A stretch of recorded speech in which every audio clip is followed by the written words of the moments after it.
And here we are, We're back in the middle of the ocean. in the middle of the ocean. Oddity Files. Podcast. All things creepy, Cryptid. otherworldly.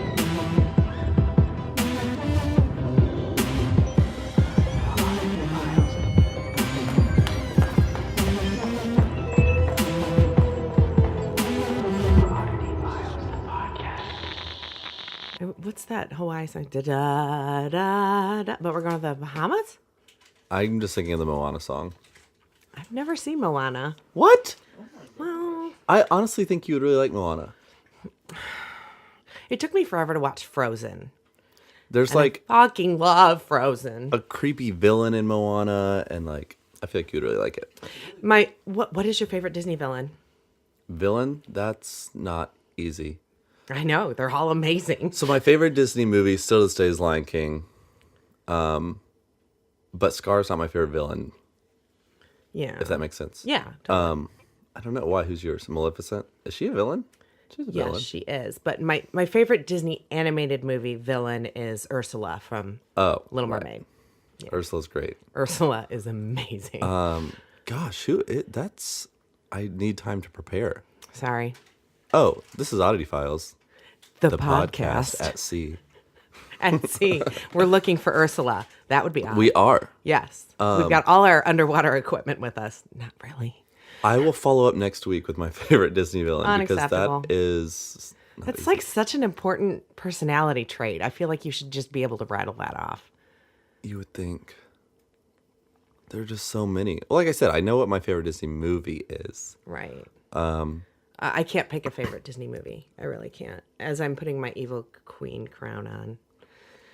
So, I found, you know how we like kind of threw out the idea of doing like cryptid and haunted and stuff in the news? Mm-hmm. Well, so I found this and it came out yesterday Ooh. and it's actually cool. It's not like, well, you'll see. Okay. So Lego Yeah. is introducing like a haunted house set Get out. with an interactive app. So like you build it and then like it has, you know, like on like Snapchat and Instagram when you like hold up your phone and things pop up. Yeah. So you like Kind of build like Luigi's Haunted Mansion Lego style. yes. What? But you can like build these haunted, but it's not even like haunted houses. There's like graveyards and quote points of possession where like these virtual ghosts can be like brought to life, and it says like Lego. Oh, shit. Isn't that so cool? I love it. That's amazing. Yeah. But I was like, how cool for them to... You would think that'd be something they'd be like, oh, it's October, let's do something like spooky. Yeah, paranormal is so mainstream right now. It's ridiculous. It's ridiculously fucking So we're going to need to awesome. find a spot in the studio for a Lego cemetery. Okay, you know what? Maybe we can like build a shelf all along the ceiling here. You know, like You people know how do for people trains. build... Well, I was going to say, you know how people build like Christmas villages... Yes. Well, then I have a place to put my alien thing I got at Menards this year. Yes, it can just... Oh, with the abducting... yeah. The cow. Cow. Oh. So, I know you guys know this. You hear us say it every week. Why haven't you done it yet? Head on over to our social because we really need to be at 10,000 followers so I can have that swipe up feature because I'm jealous of every other person who has the swipe up feature in their stories. So, Instagram now at Oddity Files. Click follow and then, like our posts if you do and tell your friends about us. I want 10,000 followers. Please. Not to beg. With ghosties on top. But we're on Twitter too. It's at Oddity Files. We hit a big milestone with Twitter a few weeks ago. We were at 6,666 followers. It was amazing. We're also on the Facebook. We haven't gotten any haunted messages like your story last week yet, though. I'm still waiting on that. We haven't. I was hoping, you put that out in the universe. And then people are like, oh my gosh, something like this has happened to me. No, that the ghost would start messaging us on Facebook is what I was going for. But, whatever. If you have a story, let us know. Please. We're Oddity Files, facebook.com/Oddity Files. We also have a Facebook fan group. So search for Oddity Files Facebook fan group and we'll approve you, put you in there. Sometimes we'll put our our recordings live in there, some cool stuff. I always post weird stories I find on the interwebs there. Yeah. It's a good time. So, like we said, we're in the middle of the ocean. We are. We're hoping, we haven't yet, but we're hoping to get some more celebrity interviews with all these Walking Dead folks we're on the boat with. Shamelessly Yeah. begging. Begging will happen. Bribery, maybe, a mimosa in the photo op room. Here's a recorder. Tell me your story. Please. Yeah, whatever it takes. But let us know, more importantly, your stories, because that's one of my absolute favorite things about this podcast is the listener stories that are coming through. It is really, really cool. And it just I don't know, like I say all the time, we go out looking for this stuff. And Yeah. so it's almost expected for us to find it, even though we don't sometimes. Well. But it's the times where you're least expecting it or you're not at all expecting it, like these listener stories, that is terrifying. Slightly terrifying or beautiful or whatever the case may be. Still no sign of ANNA in my house. That's good. So that's really good. So we talked about last week, we went to Fear Factory. 2-3 weeks ago, we talked about how I'd cleansed, yeah. Yes. We asked Anna, who was a spirit who followed me home on an investigation. You can actually watch that investigation on Amazon Prime. That's what we've been forgetting to plug is Amazon Prime. It's episode 1, season 1. That's how Anna came to be. But just to give you something to look forward to season 3, we have a brief run-in, I think. After I asked her to leave. Right. Yeah. Out while we were investigating in Salt Lake. So that's something to look forward to in season 3, just to give you a little insider info. Clayton had to give her a stern talking I to. did, 'cause I was kind of over it. Yeah, thank you for that. Because I was like, oh, but I miss her. Anyway, so I got stories. You got stories? I do. Awesome. I have one that's pretty relevant. Is it your turn or is it my turn? Who goes first? It is Clayton's turn. Okay. Okie dokie. So since... Did you guys notice DJ Jimmy has a mic now? What's that? We're big time. Go ahead. I'm we sorry. get our Lego village and we are set. So since we're going to be in the Bahamas tomorrow, I was like, I wonder if there are any Bahamian cryptids. Is it Bahamian? Bahamian. But see, that's why he's DJ Jimmy. Wah, wah. So, on the Bahamian island of Andros, do you have the correct one for that? Okay. So on the Bahamian island of Andros creeps a creature so fearsome it can literally turn your head around. What? Yes, this beast known as Bring it. the Chickcharney, That's fun to say. is about 3 feet tall and most closely resembles an owl. Okay. Yes. Doesn't sound scary at all. If owls were the size of like dodo birds and were super vindictive. Well, I kind of see them as super vindictive anyway, except for Hedwig. True. Okay. So, not only vindictive per se, but instead Chickcharneys prove to be rather bipolar. Legend has it, if you meet one and you're polite, it will be glad to grant you good fortune. If you're rude, however, and poke fun at it, then you'll be doomed to bad luck. This sounds like me. Maybe I'm a Chickchara. Chickcharney. I would be Chickchara. Just Or, so you know. as mentioned above, the Chickcharney, if you're mean to it or rude to it or poke fun at it, it will literally turn your head all the way around. Kill you. Yes. Yeah, it is me. Don't be rude to me, people. But perhaps the bigger question is, why, and this is what I was like, so you have the option to be polite or rude. Why would anybody Why be would you rude? come across this giant bird in the woods and be like, let's just start talking trash You're an towards-" asshole. Yeah. But, and it made me also think about, the, it's like beef jerky, the messing with Bigfoot commercials. Mm-hmm. It kind of made me think of that. Like, Here, have a Snickers. right. So, so then I started looking into, of course, like true, quote unquote, true stories or just, First person stories. kinda, absolutely. yeah. And of course, they're out there. And one of the more popular ones is from Neville Chamberlain, the former British Prime Minister, who Oh, fell shit. victim to the creature's vendetta. So at the turn of the 20th century, Chamberlain was commissioned to take over his father's Bahamian plantation and decided to do what every person from a big city does when they come to the country, chop down all the vegetation. Oh, God damn it, people. Stop that shit. So, of course, the Chickcharneys, who are supposed to live in all these trees, were not happy with him. So, to take revenge, the creatures doomed the plantation, Oh. which within a few years was declared a total failure and major financial loss for the family. Oh, And as a- or karma. And as a real kicker, some argue that Chamberlain's inability to quell Hitler from attacking England during World War II was also due to his disrespect for the Chickcharneys. Like, this is, they literally say this. It's like a lifetime of bad luck. Yes. So, essentially, if you piss these things off, Nazis will come after you. Oh, well, don't piss them off, kids.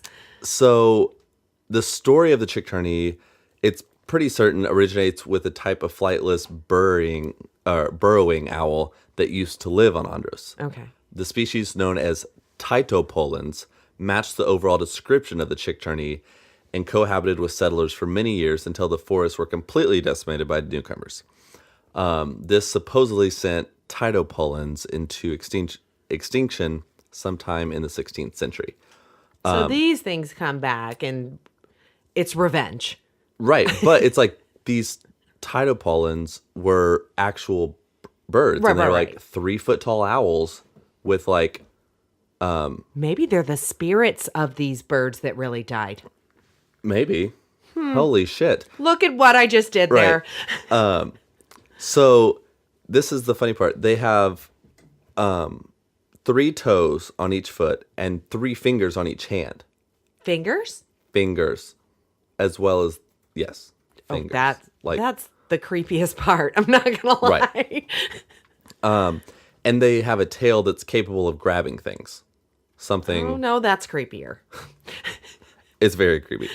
But their tail helps Chickcharneys to hang from whatever they feel like, which would terrify people in the woods. Like if you're just walking along, it's like a bat mixed with an owl. Mixed with an opossum. No. No. Here's a picture. Kitsie, Oh, just and it's like fleshy pink. Yeah, I what- just threw it in my mouth. That's That's bad. artist interpretation. Yeah. So they're also said to rotate their own heads all the way around, lending credibility to the idea that they might just be this extinct or super duper rare owl. Okay. But this means that the Chickcharneys are apt to swivel the heads of passerby simply because they don't know any better. Right? Like, Yeah. we do this. Why aren't they doing it? And then they do it to them and it kills them. They're like, hey, you should be like us. Here, let Right. me. Oops, I snapped It your might neck. just be like them trying to say hello, like, look at me, and then they break their neck. But during the mid-20th century, Chickcharneys practically became pop culture superstars, with articles about the cryptid species appearing in Time magazine and Sports Illustrated. What? Yeah, though they're I've never heard of these. Me either. Though their popularity has died out in recent years, the Chickcharney is still Damn alive. chupacabra. Literally, it's still alive and well.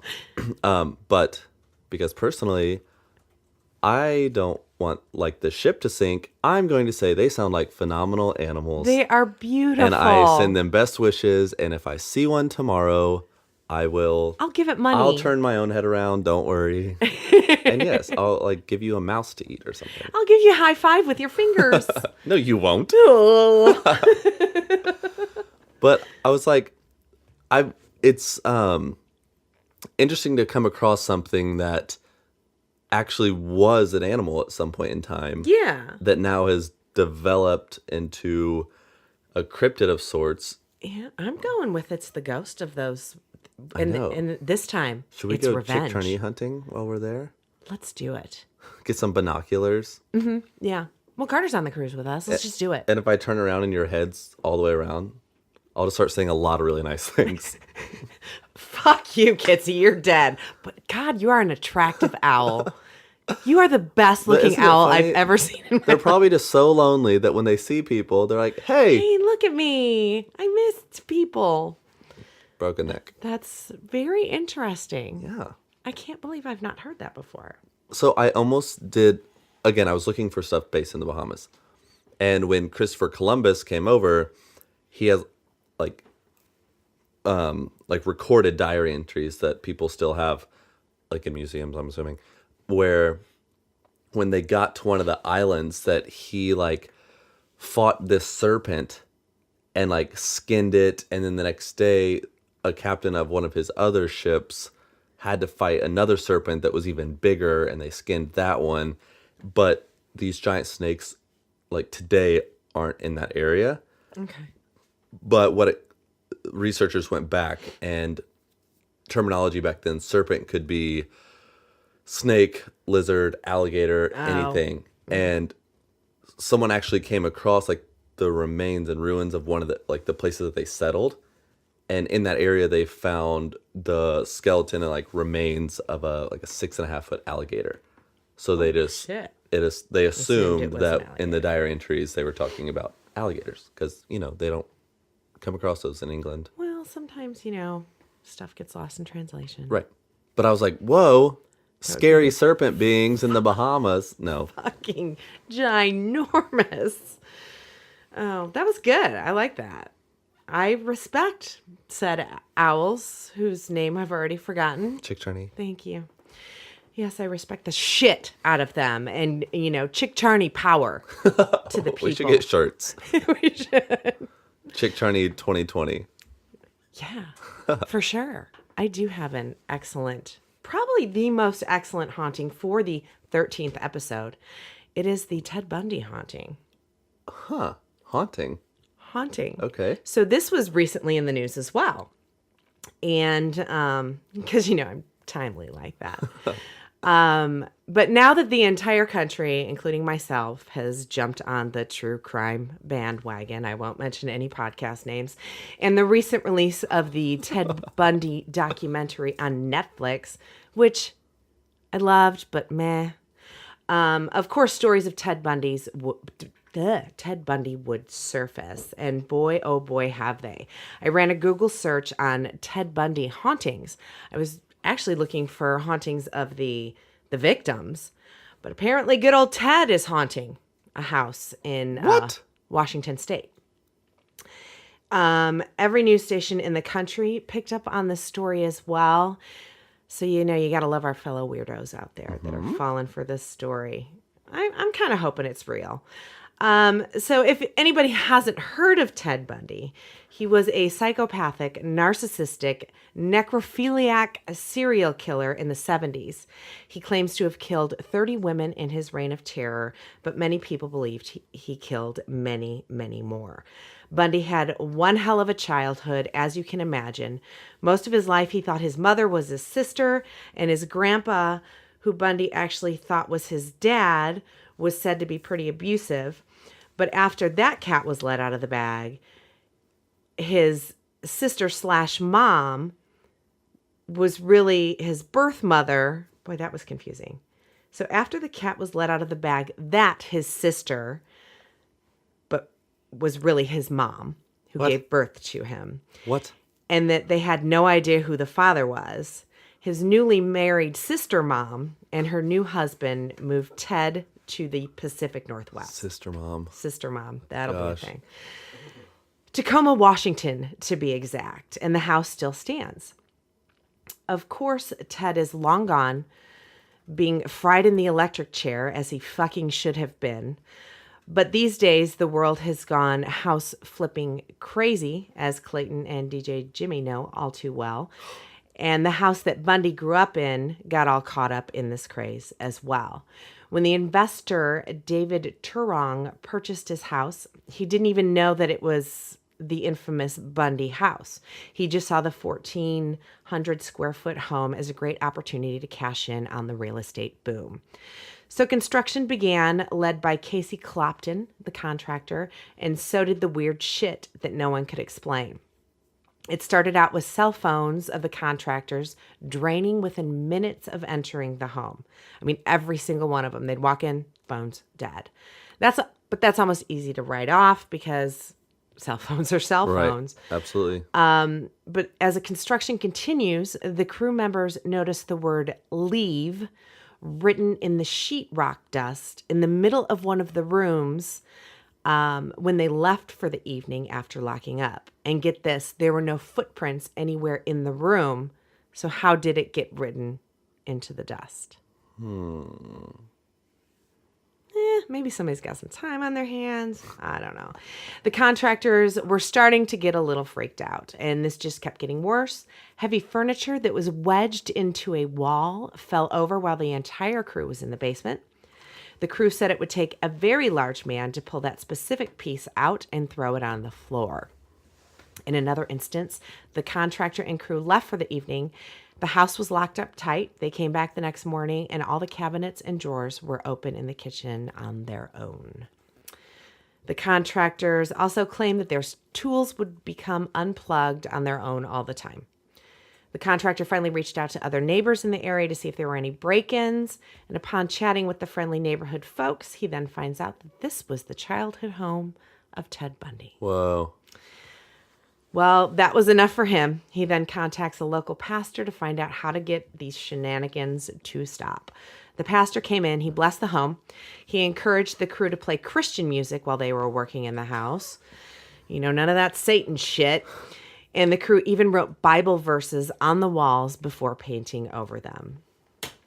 The house has since sold, and according to the articles I've read on this, the buyers never asked if it was a serial killer's house. And, you know, real estate, don't ask, don't tell. The articles never really mentioned anything about the current owners having problems with the hauntings, but I'm sure the neighbors have, by this point, told the new owners about the infamous asshole that grew up in their dream home at this point. But hey, if you're listening, you live in this house, hook a sister up. Tell me what's going on. Again, please. We can be best friends, and I can come investigate your house. Or at least you can send the stories of anything you witnessed to oddityfilescrew@gmail.com. Pretty please with ghosties on top. I know. The more that you've been talking about this idea of not just repurposing Oddity Files, it's like My murder house theory? oh, I didn't know we were making it public. Oh, I've mentioned it Okay, before. cool. Yeah. Yeah. It sounds so like intriguing. Legit, yeah. Well, I think our next investigation is a hotel where murders have happened.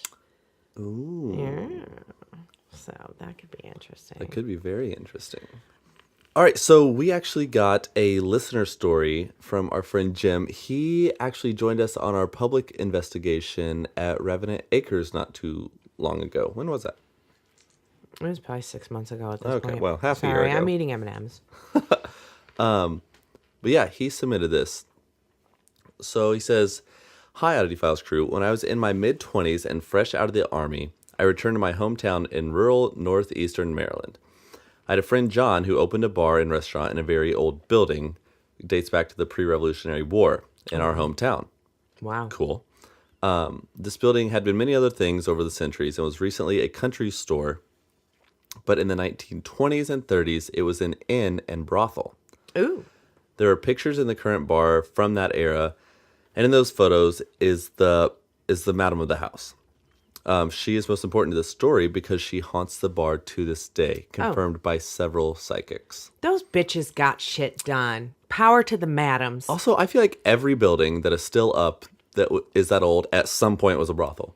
I mean, was prostitution legal back then? I don't know, know. There but were all brothels. Every place that we've investigated that's old, like at one point it was like a bar, it was a brothel, it was a Like my ultimate place to investigate in downtown Indianapolis is the Slippery Noodle. Slippery Noodle Inn.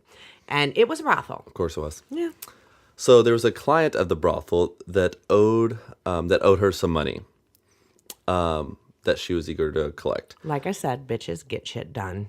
So threatening extortion by exposing the patron to his wife, resulting Yes! in her disappearance, rumored demise, and burial in the tiny basement under the bar. Oh, poor girl. Right. The disappearance of the madam was never investigated, as she was just assumed to have left town. But to this day, an apparition of the madam is seen behind the bar by bartenders on late night closing and early morning I openings. bet she's still looking for that money. Probably. She's getting in the cash drawers. Yeah. Somebody's going to pay this fucking bill. Right? She's said to look exactly like the lady in the photos that they still have up. Oh, wow. So John, the bar owner was a single guy, and as the bar owner, he converted 4 of the small inn rooms upstairs into his living quarters and reported many times that his covers would be slowly pulled off the bed from the bottom while he slept. She's still working. Right? God She love her. doesn't know any better. She doesn't. He heard women's voices and laughter and smelled perfume as well. That would like be the best place to live. I'm old just saying, brothel? like an old brothel. I mean, as a chick myself, I'd just be hanging out with the girls. They're trying to know. recruit you all the time. That's fine. There's really no John, so we're good. So my own personal experience there were hearing hard-soled shoe footsteps upstairs in the wood floor hallway while I was the only one up there. I've experienced this many times. Also, someone holding a bathroom doorknob when I was trying to exit the bathroom. Okay, that's slightly terrifying. This was a favorite trick of the ghosties as it is reported almost daily by someone. What? The knob will turn and the door will just open just a little, but it feels like something is pulling back on it from the other side, and then it releases as the door almost hits you in the face. Oh, well, she's still pissed. The oddest thing that has ever happened to me was one night after we closed the bar around 2:30 in the morning, and everyone, including the bartender, had left. It was just John and I in the building. We were shutting down the kitchen and locking up. We heard a loud grinding motor noise, as we assumed it was a compression on a cooler refrigerator going bad. So we investigated the motor in the bar, kitchen, and restaurant area. Everything was fine, but that grinding motor sound was still loud and seemed to be coming from everywhere. I walked through the restaurant area and noticed that the noise was loudest near the bathroom door. John told me there was nothing that was in the bathroom that should be making that. I'm sorry, the basement door, not bathroom door. Okay. John told me there was nothing in the basement that should be making that sound at all. As we opened the door to go down there, the noise stopped. Oh. We turned on the light with an old Frankenstein dagger type light switch. Oh, shit. Of course. That's awesome. And went down the creaky old steps to the 10 by 10 basement where the madam was supposedly buried. Oh. Just as John said, there was nothing down there. We turned around, and the only thing in the basement was an old well pump that was totally disconnected with wires and pipes cut off. It looked like it had probably been out of service for 50 years, all rusty and cobwebbed. I walked over and touched the motor on the pump, and it burnt my hand. No. That totally disconnected pump had been running, and the motor was hot. That was the weirdest thing that I ever experienced there. That's crazy. That is very crazy. And now I want to go. We've never investigated in Maryland. Yeah. Hey, James, can you hook us up with that? Get in touch with your buddy, John. I want to hang with this madam. That would be really cool to investigate there. It would be fucking amazing. I think the only place we've investigated that allegedly had a brothel, there were no vibes there whatsoever. It was the Harrisburg Herald, right? I mean, Herald. you even tried offering them money. I know. I put both of you boys in Myself there for and bait. Carter were in there. Yeah, nothing. Except for when I went in and I started saying, bitches, I run this place now. I got a little weird mist. So, Yeah, we Maybe always didn't like resort to offering money, or whatever it takes. you always offer them cigarettes or something like that. Always. But That's usually the end. we bribe them. We don't provoke spirits. We just bribe them. We bribe them. We bribe them, or we talk to them like they're fucking human beings. True. That is one thing that in our investigations recently we've noticed, or we've had a lot of work with. It's so hard to go into places that are notorious for certain things, whether it be demons or just like Evil. just anything really. Yeah. Just it's so hard to go in there and just put all that aside and just try to find the evidence for yourself without any impression from Preconceived notions. Exactly. Yeah. But what we've found is that like sometimes we come across things that have the same like means of communication. Like we get stuff on the same devices, but it's very different. It's like not even who you've been told is there Right. is communicating with And you. then once you start addressing that person or being or entity, it becomes much more clear.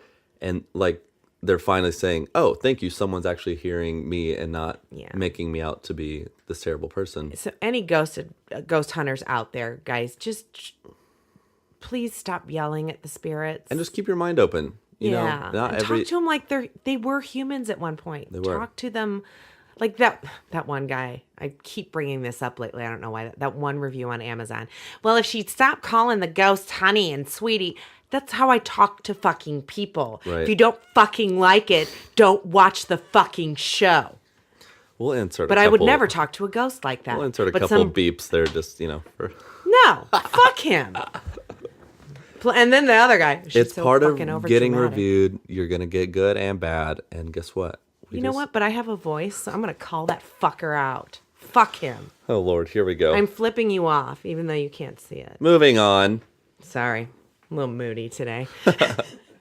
But yeah, it's something that we've learned through our years of investigating. And it's been really neat lately. Like, you know how we were at that opera house, and when you feel them next to you, your first instinct is to fucking jet. Freak out.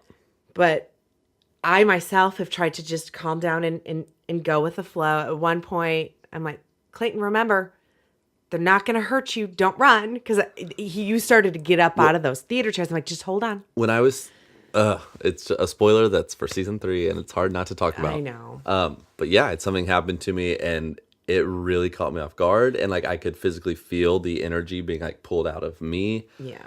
And I wanted nothing more than to get the hell out of there. Yeah. It's all, I think that every spirit communicates in a different way. Mm-hmm. And if you don't realize that, sit down, think about it, process it, whatever. But 99.8% of spirits are not demons. They're Right. not out to hurt you. They're just trying to figure out, you're trying to communicate with them, and they're trying to figure out how to communicate with you. Like the big places, like Waverly and stuff like that, I think they've got it down. They've been doing this for years. They know how to communicate if they choose to communicate. And I would like to think there's so many of them. Oh, I don't think a place like Waverly is like, oh yeah, we have a spirit named Bob. Like, no. he's over here. There's like, thousands. Yeah, so many people die there. The death tunnel. Ooh, I think we should put you in the death tunnel by yourself. You know what? It's so easy to sit here in the middle of the damn day on a cruise ship and say, oh yeah, like I'll go in there by myself. Like, I'm literally sitting here right now thinking, yes, I know that I could. Like, But why? no, it comes down to, I'd be like, And then you get there and you're all alone and it's dark and you're like, no. no. We fully go into several episodes going, okay, we're going to do a little isolation thing. I'm going to Absolutely. be alone in this room. Yep. And it never fucking happens because we're like, I don't know. I'm not Maybe feeling not. it. And then the one time that we do Australia, I'm in there for 3 minutes and start getting some of the most prolific residual No evidence spoiler, season 2. Not out yet. we've ever gotten Yeah. though. Yeah. And I was like, I just got in here, but I have to go get someone because I'm going crazy. I have to verify this is actually happening, even though I have a video camera and a microphone and everything else. No, I get it. It is super, super exciting though. Update on Amazon, though. We did figure out which file was corrupt. We got it removed from the season, so it'll be a 6-episode season. And it's been processing for a few days now, which is a very good sign. Because Cool. when they reject it, it's pretty freaking quick. Immediate. So hopefully, we're not in the country right now. Maybe it's up right now. Maybe it's not. So check it out and DM us. And then we have a lot of really exciting things coming for season 3 that are already in the works. Some new, fresh ideas for you guys, and just more, just more traveling and investigating. And Yeah, it's gonna be fun. I feel like we're getting better at it. I do. It's still a dream is to have a production company come sign us up so they can do the editing. I'll do everything else I do, and you do everything else you do. Just fucking edit them. It's so long, It is. and I don't think I'm good at it. So Oh, you were great at it. not according to Amazon Oh, reviews. here we go. Check us out on all the social sites at Oddity Files, Twitter and Instagram. oddityfilescrew@gmail.com. If you have an amazing story like Jim's, not DJ Jim because we don't call him Jim because anyway. Facebook, Oddity Files, Horror Hound Weekend. Coming up. So quick. Coming I up. started looking into urban legends in Cincinnati. I haven't narrowed anything down yet. We still got to get a hold of our cake people so we can have a Ouija board cake. And I think we'll leave it at that. You want to go grab a drink? Yeah, it's noon, right? Let's do it. Let's do Bye, it. guys.